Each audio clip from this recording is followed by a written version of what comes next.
Sejam bem-vindos ao Mensagem Ilustre. Eu me chamo Aline e através desse canal quero te apresentar Jesus como a mensagem mais célebre já declarada. Cristo é a verdade, Cristo é a palavra, Cristo é a mensagem ilustre. Então fique comigo e aventure-se em mais um episódio dessa brilhante jornada. A gente cancela encontros, eventos e contratos. Cancela o cartão de crédito, compras e acordos também. Mas agora tá na moda cancelar pessoas. Estranho, não? Porque para cancelar você precisa ter poder de veto, domínio da decisão ou ao menos ser uma das partes do acordo. Mas não é assim que pensam os promotores de justiça de plantão. Dentre os tantos conceitos da modernidade que pouco a pouco vão sendo incorporados no cotidiano, a cultura do cancelamento tem estado no topo dos mais mencionados atualmente, especialmente quando se trata do mundo virtual. Volta e meia alguém é pego no radar dos caçadores de vítimas por ter pisado na bola e imediatamente é despido a público, boicotado e lançado no calabouço dos cancelados. Como se fossem extraterrestres erráticos, pioneiros do contrassenso ou idealizadores da opinião que coça os ouvidos daqueles que são sensíveis demais para ouvir o que não gostariam. Desde que o mundo é mundo, as pessoas pensam de maneiras diferentes e não concordam em suas visões de mundo. Mas acho que nunca antes elas se sentiram tão no direito de tentar calar a voz daquele que detém a opinião divergente. Cancelar é silenciar a voz, é lançar no escanteio, é marginalizar quem errou, boicotar quem tropeçou nas palavras ou crucificar quem se posicionou na contramão da sociedade. Cancelar é jogar na sarjeta quem não serve mais aos seus interesses. É descartar quem não mais pode ser operário das suas vontades. Mas é um risco se tornar algoz de alguém e é um risco plantar a semente da censura, porque um dia ela floresce em nosso próprio quintal. Mas esse comportamento não é de hoje, não mesmo. Hoje tem nome moderninho e é muito mais fácil tacar pedras por detrás de uma tela.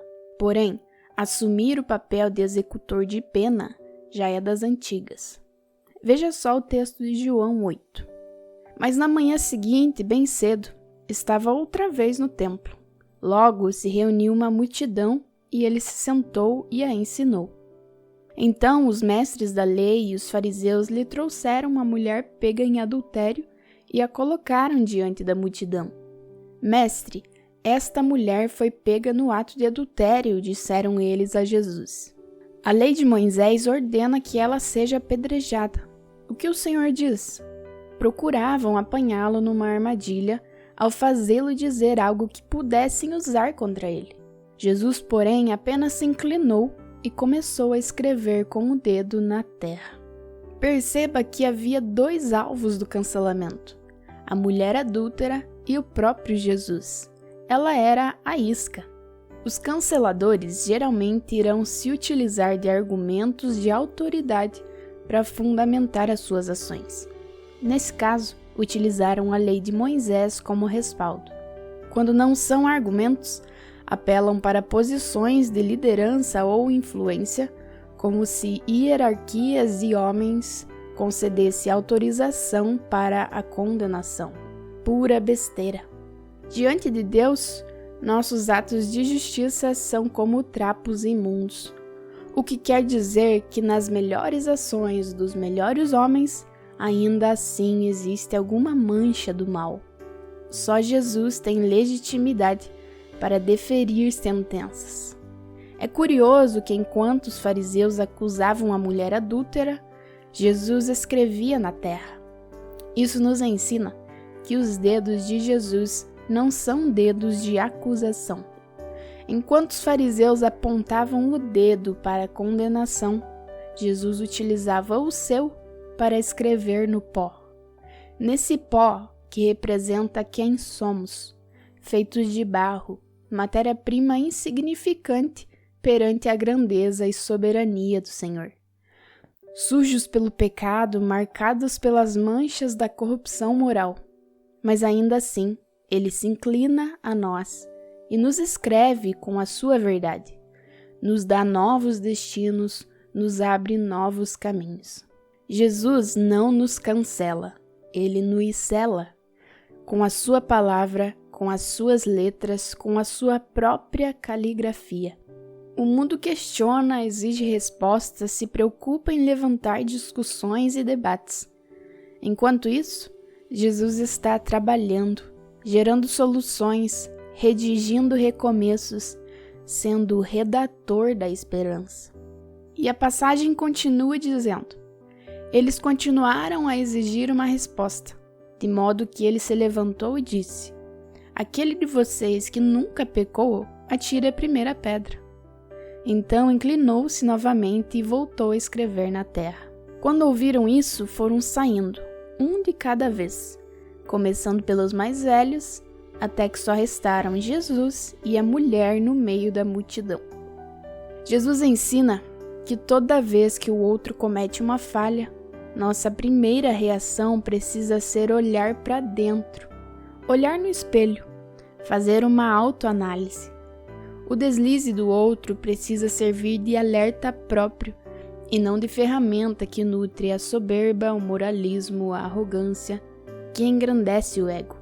Cada vez que alguém peca, erra, tropeça ou está fragilizado, nosso dever deve ser olhar para o pecador e identificar-me nele, sabendo que somos potencialmente pecadores, tanto quanto aquele que acabou de executá-lo.